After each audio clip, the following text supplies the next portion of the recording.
Қайырлы таң қазақ елі. Иә, бізде дәл осындай көтеріңкі көңілге және мерекеге дайындық. Армысыздар, құрметті көрермен қауым. Ұлттық арнаның тікелей эфирінде бүгін жексенбі бағдарламасы.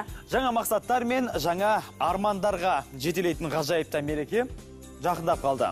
Ендеше біз барша қазақстандықтарды жаңа жылмен шын жүректен құттықтаймыз. Мезгілдері жаңарған, ескіргенін елейтін алдағы жыл ағарман. Ассалаумағалейкум. Бүгін біздің мерекелік шығарылымымыз, достар. Жылдың айтулы оқиғалары мен ең танымал тұлғалар дәл бүгін, дәл қазір біздің студиядан табылады. Арнамыздан алыстамаңыздар, бізбен бірге болыңыздар. Алдымен аңдатпа.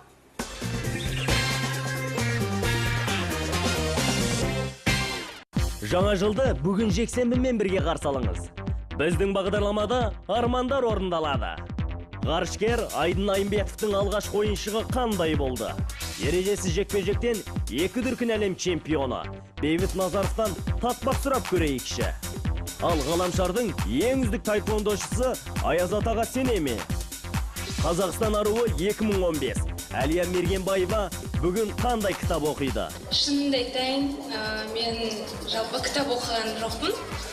Арқалы ақын Мейірбек Сұлтанхан студияда саралы сөз суырып салмақ. Әлемдік балеттің майталманы Досжан Табылдыдан келе сабақ. Сондай-ақ Маржан Арапбаеваның жаңа жылдық жаңа әнін тыңдағыңыз келсе, біздің арнадан алыстамаңыздар.